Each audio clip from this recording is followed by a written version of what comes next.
What's up, y'all? And welcome back to another episode of Me Being Fucking Right once again.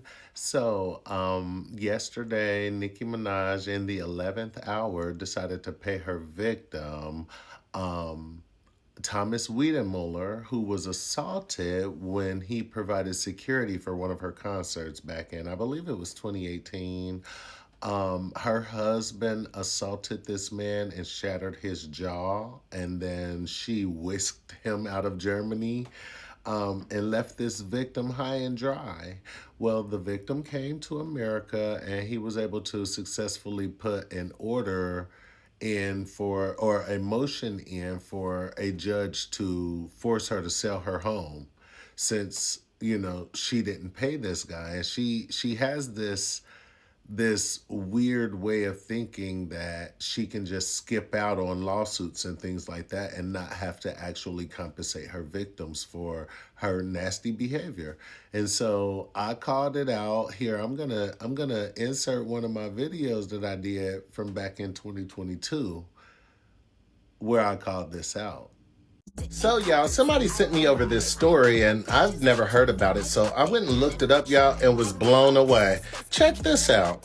So, a very kind chatty sent me over this, and I redacted their identification because I don't want the barbs attacking my chatties.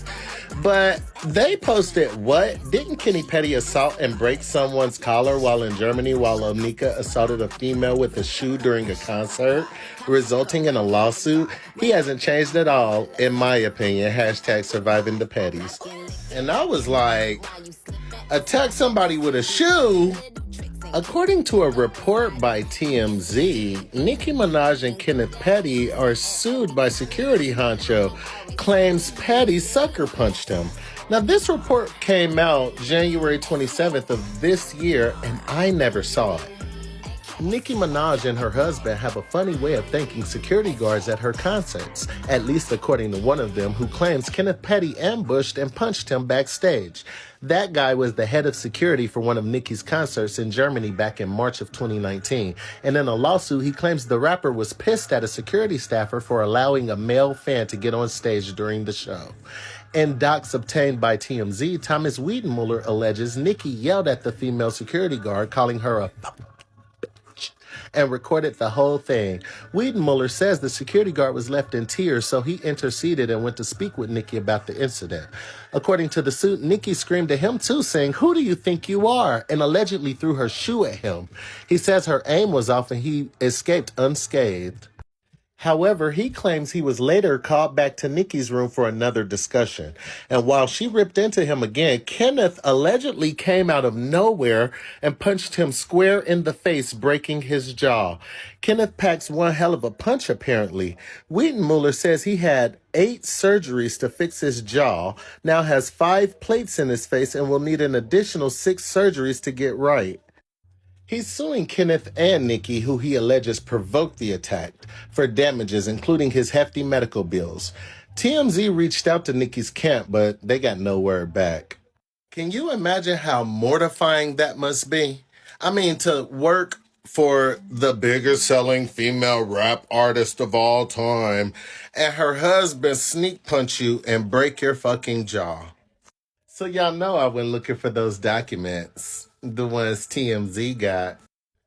Unfortunately, when it comes to German civil court cases, documents and files and things like that are generally non-accessible unless you can like wiggle through the lines to get those kinds of things. So it's very interesting to find out how TMZ got those documents. But I guess we got to kind of trust the big boys on this one. So, as always, whenever I decide to cover this topic specifically, because sis is so clocky, she's so clocky. I can just clock you out, sis. And that be what the problem is. The Barbs think that they can bully me because I have an opinion about the shit that I can see. You're not gonna bully me, bitch, because you can't bully receipts. That's what the whole problem is. So this ain't that, and you're not gonna change the narrative. So now they're all in my comments and they're saying, "Oh, well, this is a win for Nicki because she gets to keep her house."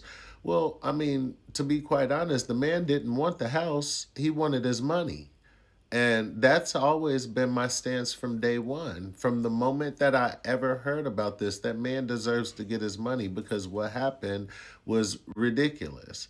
What do you mean you're going to hire me to protect you? And because a fan made it past security on stage, now you want to belittle and berate this female security officer, and it looked like you were going to put hands on her, so the man steps in, allegedly. And when the man steps in, you don't like that. And so you call the man to a private meeting, allegedly, and your husband comes out and assaults him. And you don't feel like you should have to pay him? So, at the end of the day, it's not a win. A loss is a loss, and a $500,000 punch, oh, baby. And then they're like, oh, well, she drug it out for 3 years, and he has to pay X amount of money in lawyer fees. You guys clearly don't understand American law, and you definitely don't understand how personal injury attorneys operate. You guys have clearly never been injured in America. So you don't understand we don't get paid unless you get paid. So, you know, just keep exposed. Barbs. Stay in school, Barbs. Because wasting all day in my comments is definitely not teaching you shit. Y'all are showing up to argue and you're not showing up to get the facts. And that's why she stay losing right along with y'all. So um all that shucking and jabbing for white America to get everybody's attention off of what's going on, it's not gonna work anymore. The moment she cracked those oyster veneers at Don Lemon, oh, the tabloid press is on your ass. And I can't wait until they start to report about the liens and report about the fact that there's no money being made from the music. All things that I clocked you out on. So stay tuned, y'all.